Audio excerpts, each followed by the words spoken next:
नमस्कार। दिन भर की हर खबर से आपको करने खबरदार, मैं हूं श्वेता सिंह। सबसे पहले खबरों को हम खबरदार के लेंस से देख लेते हैं। तारीख पर तारीख, तारीख पर तारीख, मशहूर हिंदी फिल्म दामिनी का यह डायलॉग आज शाहरुख खान के बेटे आर्यन खान की जमानत पर हो रही सुनवाई को परिभाषित कर रहा है। बॉम्बे हाईकोर्ट में इस केस की सुनवाई आज भी पूरी नहीं हुई। कल दोपहर 2:30 बजे एक बार फिर यह सुनवाई आगे बढ़ेगी। आज कोर्ट में सुनवाई के दौरान जज ने कहा कि एडिशनल सॉलिसिटर जनरल अगर कल 1 घंटे में जवाब दे देंगे तो कल ही फैसला हो जाएगा। आज कोर्ट में क्या हुआ, आर्यन के वकीलों ने कोर्ट में कौन सी दलीलें रखी और अब आगे क्या हो सकता है, आर्यन जमानत की सांप सीढ़ी को पार करके अपने घर कब जा पाएंगे, जा भी पाएंगे या अभी नहीं, कोर्ट के अंदर के एक एक डिटेल का पूरा विश्लेषण हम खबरदार में करेंगे। एनसीपी के नेता नवाब मलिक लगातार वानखेड़े वाली पिच पर बैटिंग कर रहे हैं और आरोपों के लंबे लंबे शॉट मार रहे हैं, जिनसे एनसीबी के जोनल डायरेक्टर समीर वानखेड़े पर प्रेशर बढ़ता जा रहा है। नवाब मलिक ने आज समीर वानखेड़े का एक निकाहनामा रिलीज कर दिया। आरोप लगाया कि वो मुसलमान है और उन्होंने दलित प्रमाण पत्र के जरिए इंडियन रेवेन्यू सर्विसेज का पद हासिल किया। इसके बाद किस तरह मुश्किल सवालों ने पूरे के पूरे वानखेड़े परिवार को चारों तरफ से घेर लिया, इसका गहरा विश्लेषण हम करेंगे। ये जो कुछ हो रहा है उससे क्रूज ड्रग्स केस और भी पेचीदा हो गया है। T20 वर्ल्ड कप के मैच में पाकिस्तान को भारत से एक जीत क्या मिली, वहां पर जेंटलमैन्स गेम की परिभाषा बदल गई। पाकिस्तान के गृह मंत्री शेख रशीद इस जीत को पहले ही इस्लाम की जीत बता चुके हैं और अब वहां की क्रिकेट टीम के पूर्व कप्तान वकार यूनुस ने भी इस जीत में मजहबी रंग ढूंढ लिया। वकार यूनुस ने ऐसा क्या बयान दिया कि इंटरनेट पर उनकी जबरदस्त धुलाई होने लगी और 24 घंटे के अंदर वकार को माफी मांगनी पड़ी। ये सारी चीजें आपको हम बताएंगे। और आज ये देखिएगा कि सुप्रीम कोर्ट ने पेगासस जासूसी कांड को लेकर सरकार पर कौन सी तल्ख टिप्पणियां की हैं। कोर्ट ने जासूसी कांड की जांच के लिए जो कमेटी बनाई है उसमें कौन कौन से लोग हैं। आज कोर्ट के फैसले में जॉर्ज ऑवेल के उपन्यास के एक अंश से लेकर ब्रिटेन के पूर्व प्रधानमंत्री के ऐतिहासिक कथन तक कई दिलचस्प बातें लिखी थी। इसका विश्लेषण विस्तार से देखिएगा। लेकिन सबसे पहले बात क्रूज ड्रग्स केस में शाहरुख खान के बेटे आर्यन की जमानत वाली मन्नत की। आज एक बार फिर यह अधूरी रह गई क्योंकि आर्यन की जमानत पर सुनवाई एक दिन और टल गई है। आज बॉम्बे हाईकोर्ट में बहस पूरी नहीं हो सकी, इसीलिए अब सुनवाई गुरुवार को जारी रहेगी। हालांकि तीनों आरोपियों आर्यन, अरबाज और मुनमुन के वकीलों की तरफ से बहस पूरी हो चुकी है और अब गुरुवार को एनसीबी की तरफ से additional solicitor general Anil Singh अदालत में पक्ष रखेंगे। यानी 8 अक्टूबर से जेल में बंद आर्यन खान को आज की रात भी आर्थर रोड जेल में ही काटनी होगी। वैसे आज करीब 1.25 घंटे चली सुनवाई के दौरान अरबाज मर्चेंट के वकील अमित देसाई और आर्यन के वकील मुकुल रोहतगी ने लगातार दूसरे दिन जमानत के पक्ष में जो दलीलें पेश की उनके बारे में हम आपको बताते हैं। वकील अमित देसाई ने कहा कि आप आर्यन खान का अरेस्ट मेमो देखिए, एनसीबी के पास गिरफ्तारी के लिए ठोस सबूत नहीं है। अमित देसाई ने दलील दी कि गिरफ्तारी उस अपराध के लिए हुई है जो हुआ ही नहीं। वकील देसाई ने कहा कि एनसीबी जिस साजिश की बात कर रही है उसे साबित करने के लिए जो व्हाट्सएप चैट कोर्ट के सामने पेश किए गए हैं उन चैट्स का गिरफ्तारी से कोई लेना देना नहीं है। वकील देसाई ने कहा कि 65B के तहत कोर्ट में एनसीबी के ये सबूत मान्य नहीं है। वकील अमित देसाई की दलीलों के बीच आर्यन के वकील मुकुल रोहतगी ने भी जमानत पर जोर देते हुए अपना पक्ष रखा। रोहतगी ने कहा कि अरेस्ट मेमो गिरफ्तारी के सही आधार नहीं देता है। आपको बता दें कि अरेस्ट मेमो वो दस्तावेज होता है जिसमें गिरफ्तारी का आधार, तारीख और समय लिखा जाता है। पुलिस इसमें 2 स्वतंत्र गवाहों और आरोपी के हस्ताक्षर करवाती है। रोहतगी ने कहा कि इस केस की जांच आर्यन को जमानत मिलने के बाद भी जारी रह सकती है। रोहतगी ने दलील दी कि संविधान का आर्टिकल 22 सीआरपीसी के सेक्शन 50 के मुकाबले ज्यादा महत्वपूर्ण है। इसके तहत किसी भी शख्स को तब तक गिरफ्तार नहीं किया जा सकता जब तक कि उसे उसकी गिरफ्तारी की वजह की जानकारी न हो। रोहतगी ने यह भी कहा कि हमारे पास व्हाट्सएप चैट का एक्सेस नहीं है। उन्होंने कहा कि एनसीबी के पास चैट्स हैं और वो हमें यह बताए बिना कि क्या रिकवर किया है हमें गुमराह कर रहा है।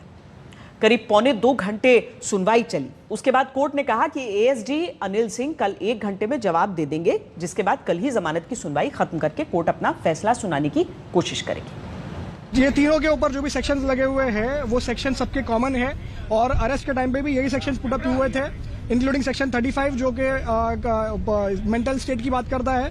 उसके बाद आगे जब रिमांड कैरी ऑन हुआ है तब इन्होंने सेक्शन 29 इन्वोक किया है जो कि कम्प्लीटली अनजस्टिफाइड है क्योंकि सेक्शन 29 जो है वो एनडीपीएस का वो कंप्लीट नहीं है अब हमारे सबमिशन में और इसीलिए हमने आज कोर्ट को भी ये रिक्वेस्ट किया है कि 29 सेक्शन के ऊपर कुछ ऑब्जर्वेशन आना जरूरी है क्योंकि 29 सेक्शन जो है वो सिर्फ कॉन्स्पिरेसी की बात करता है, लेकिन किस काइंड की किस तरह की कॉन्स्पिरेसी, स्मॉल क्वांटिटी की, इंटरमीडिएट की या कमर्शियल के लिए, उसके बारे में ये साइलेंट है। या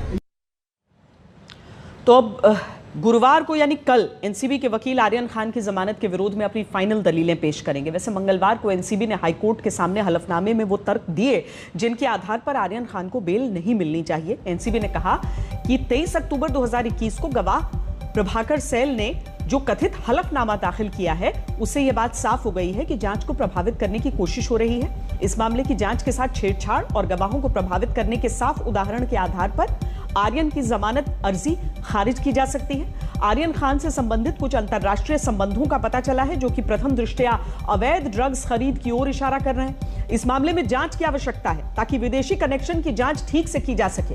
एनसीबी ने कहा कि इस केस में संबंधित विदेशी एजेंसी से संपर्क किया जाना है और इस काम में समय लगेगा।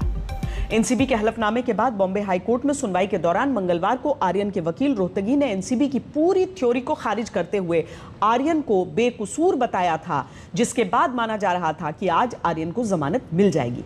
इसी आस में आज शाहरुख खान के सुनवाई में पहुंचने की भी खबरें थीं, लेकिन शाहरुख कोर्ट नहीं पहुंचे। शायद उन्हें अंदाजा हो गया था कि आर्यन के केस की सुनवाई के साथ साथ जमानत की मन्नत भी आज पूरी नहीं हो पाएगी।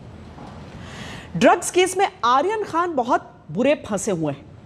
वैसे फंस तो उन्हें गिरफ्तार करने वाले NCB zonal director Sameer Wankhede भी गए हैं, जिनका एक निकाहनामा आज नवाब मलिक ने रिलीज किया और आरोप लगाया कि समीर वानखेड़े मुसलमान हैं जिन्होंने दलित प्रमाण पत्र के जरिए इंडियन रेवेन्यू सर्विसेज यानी IRS का पद हासिल किया। तो आखिर उस निकाहनामे में ऐसा क्या है जो समीर वानखेड़े के धर्म पर बखेड़ा खड़ा हो गया है, इसे आपको हम विस्तार से समझाते हैं।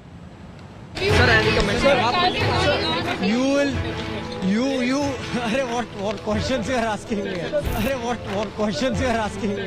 अरे what questions you are asking me? Sameer Wankhede जिस सवाल का जवाब नहीं दे पा रहे हैं, वो सवाल नवाब मलिक ने पूछा है।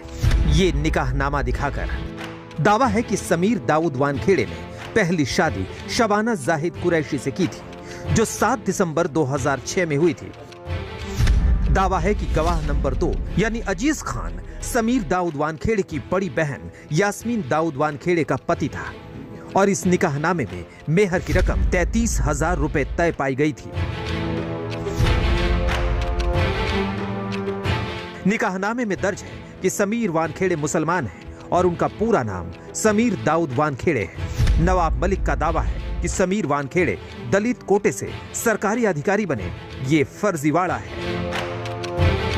जिम्मेदारी से कह रहा हूं कि ये जो कागजात हमने डाले वो असली हैं, सरकारी ऑफिस का दस्तावेज है। उसमें गौर से देखा जाए तो टेम्पर करके 20 साल के बाद उसमें एक सर्कल लगा के स्टार बनाया गया और अलग से 20 साल के बाद जो नाम का खेल है उसके अंदर भी खेला गया। समीर दाऊद वानखेड़े ने फर्जी दस्तावेज के आधार पर शेड्यूल कास्ट का सर्टिफिकेट बनवाया और उस सर्टिफिकेट के आधार पर कंपटीशन में बैठे IRS का पद हासिल किया। नवाब मलिक पूरे कॉन्फिडेंस से कह रहे हैं कि समीर वानखेड़े का ये निकाहनामा असली है, जिसकी विश्वसनीयता पर इस निकाह को करवाने वाले काजी भी अपनी मुहर लगा चुके हैं, जिनके निकाहनामे पर साइन भी है। आपने पढ़ा?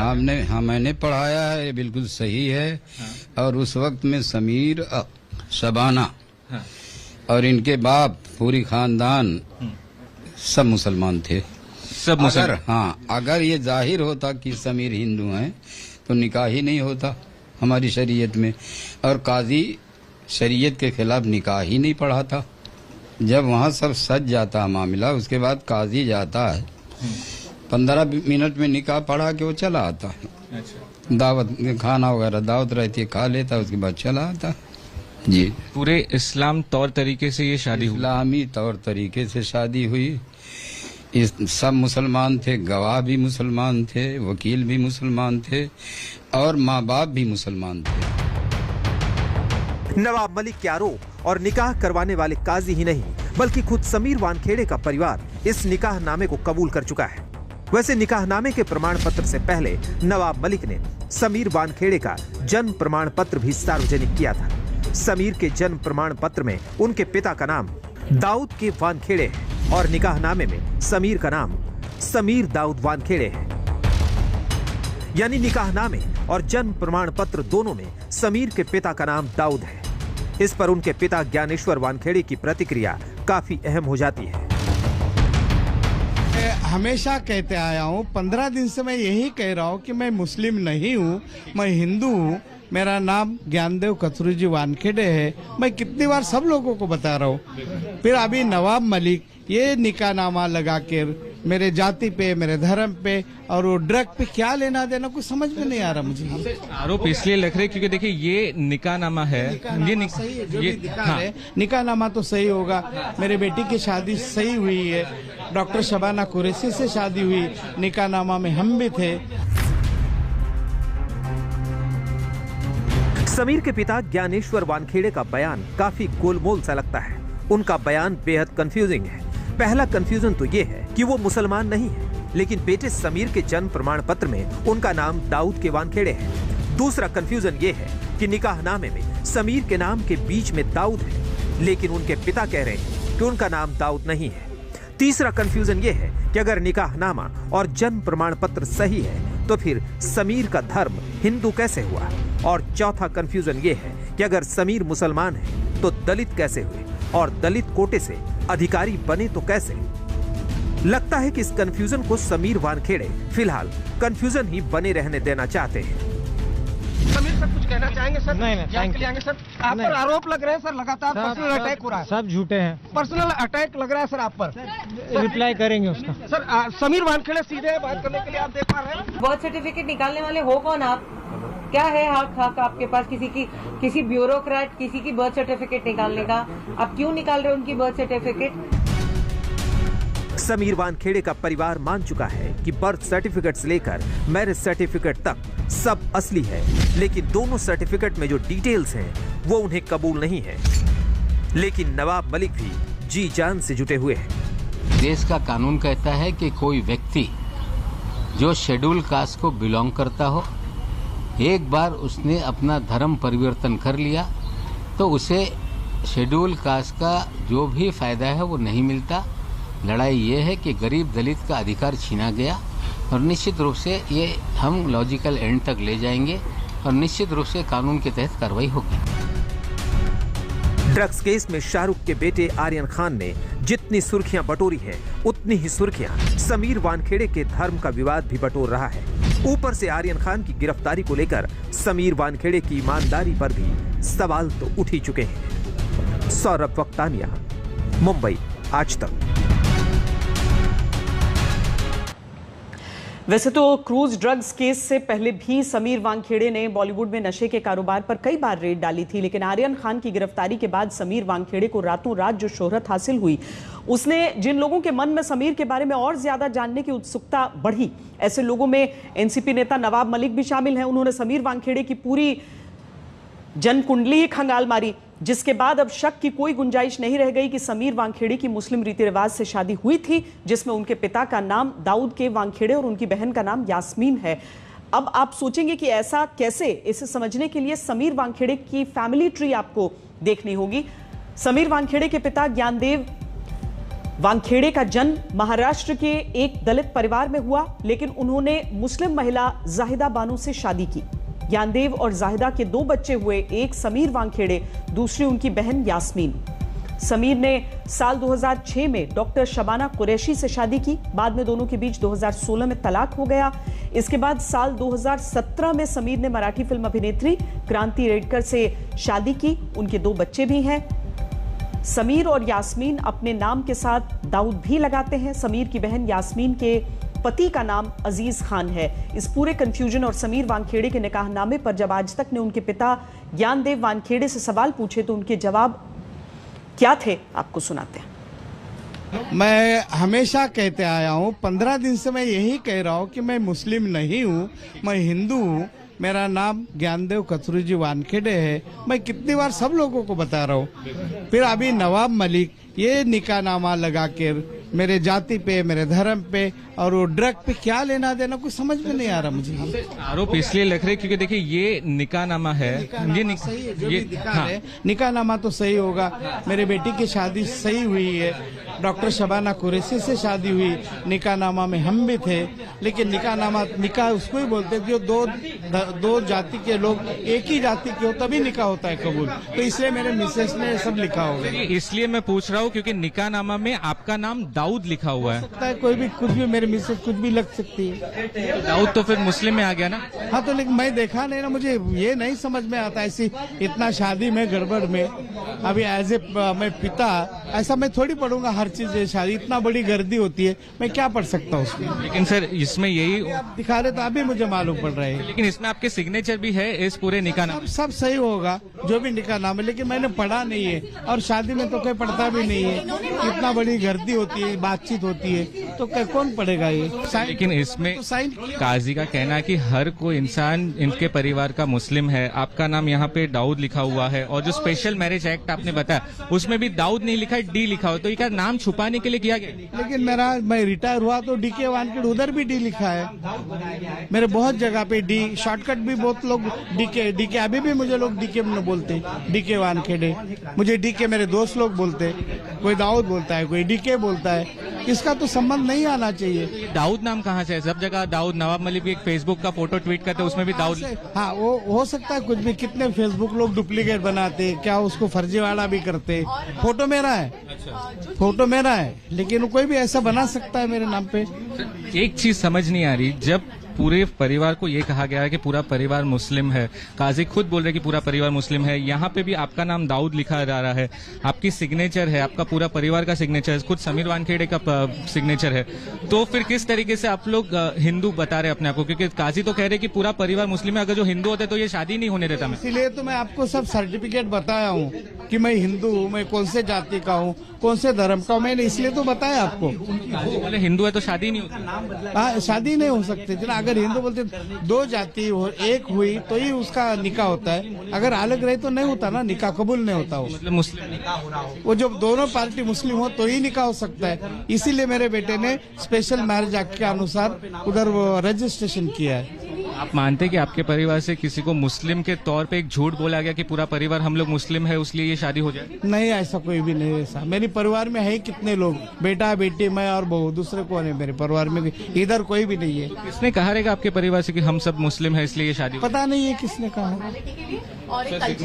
हाँ, सिग्नेचर मेरा ही है, लेकिन मुझे उर्दू पढ़ने को नहीं आता। सिग्नेचर मेरा है। आरोप लग रहे हैं। इस मामले में इंक्वायरी की मांग करेगी कुछ? नहीं, मैं कोर्ट में जाऊंगा इसके अगेंस्ट में। जो एट्रोसिटी लगा है मेरे जाति का, मेरे धर्म का, मेरे बेटी का, बहू का, जो मुझे मानसिक तकलीफ हुआ, ये उम्र में मुझे तकलीफ दे रहा है। समीर वानखेड़े के पिता निकाहनामे को सही ठहरा रहे हैं, लेकिन निकाहनामे में समीर के पिता के तौर पर दाऊद नाम से पीछा छुड़ा रहे हैं, जो बड़े कंफ्यूजन वाली बात है। लेकिन एक बात पर कोई कंफ्यूजन नहीं है कि अगर समीर वानखेड़े ने इस्लाम धर्म स्वीकार करके शबाना कुरैशी से निकाह किया था, जैसा कि उनके निकाहनामे में लिखा है, तो उन्हें दलित आरक्षण का लाभ नहीं मिल सकता था। इसीलिए नवाब मलिक आरोप लगा रहे हैं कि समीर वानखेड़े ने फर्जी जाति प्रमाण पत्र के जरिए IRS की नौकरी हासिल की थी। अभी इन आरोपों की जांच होना बाकी है और दोनों तरफ से एक तरह से देखिए तो आरोप हैं और उसके जवाब हैं, लेकिन यह समझना जरूरी है कि संविधान का शेड्यूल कास्ट ऑर्डर 1950 कहता है कि सिर्फ हिंदू, सिख और बौद्ध धर्म के लोगों को ही दलित आरक्षण का लाभ मिल सकता है। देश में कोई हिंदू, दलित जाति का व्यक्ति ईसाई या मुस्लिम धर्म अपनाता है तो उसकी जाति समाप्त हो जाती है। हालांकि OBC समुदाय का कोई शख्स अगर धर्म बदलता है तो उसे OBC आरक्षण का लाभ मिलता रहेगा। इस लिहाज से देखें तो समीर वानखेड़े ने अगर इस्लाम में रहते हुए जाति प्रमाण पत्र बनवाया और उसका लाभ उठाया तो संविधान के अनुसार यह गलत है। सरकारी नौकरियों के अपॉइंटमेंट लेटर में इस बात का जिक्र होता है कि कोई दलित कैंडिडेट अगर अपना धर्म बदलता है तो उसे संबंधित अथॉरिटी को सूचित करना होगा। सरकारी नौकरी में दलित और OBC उम्मीदवारों की ज्वाइनिंग के पहले उनसे कास्ट सर्टिफिकेट की जांच भी की जाती है। जानकारों के अनुसार समीर वानखेड़े का जन्म प्रमाण पत्र और निकाहनामा सार्वजनिक करके नवाब मलिक ने जो आरोप लगाए हैं वो अगर सही पाए जाते हैं तो समीर वानखेड़े की नौकरी भी जा सकती है। क्रिकेट के लिए हमेशा ये कहा जाता है कि cricket is a gentleman's game. चाहे किसी टीम की जीत हो या हार, खेल भावना हमेशा जीतती आई है और जीतती रहेगी। लेकिन T20 वर्ल्ड कप के मैच में पाकिस्तान को भारत से एक जीत क्या मिली? पाकिस्तान में जेंटलमैन्स गेम की परिभाषा बदल गई। पाकिस्तान के गृह मंत्री शेख रशीद के बयान के बाद अब पाकिस्तानी क्रिकेट टीम के पूर्व कप्तान वकार यूनुस ने भी इस जीत में धार्मिक रंग ढूंढ लिया। मैच के दौरान पाकिस्तान टीम के एक खिलाड़ी मोहम्मद रिजवान नमाज पढ़ते नजर आए थे। इस तस्वीर को देखकर वकार यूनुस की कट्टर सोच जाग गई। उन्होंने एक बयान दिया।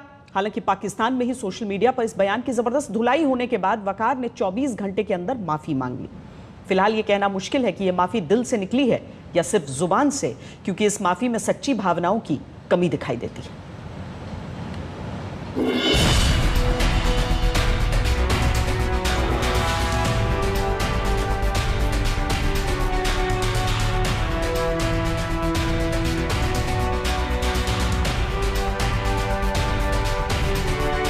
माशाल्लाह उसने ग्राउंड में खड़े होकर नमाज पढ़ी, जो कि हिंदुओं के बीच में खड़े होकर, so that was really something very very special for मी। इसे कहते हैं सफलता का सदमा, जिसके शिकार पाकिस्तान क्रिकेट टीम के पूर्व कप्तान वकार यूनुस हो गए। वैसे 49 साल की उम्र मानसिक संतुलन खोने की नहीं होती है, लेकिन जब पहली बार वर्ल्ड कप में पाकिस्तान को भारत पर जीत मिली तो यह खबर दिमाग पर चढ़ गई होगी। शायद इसीलिए जुबान फिसल गई होगी, ऐसा वकार के चाहने वालों का मानना है।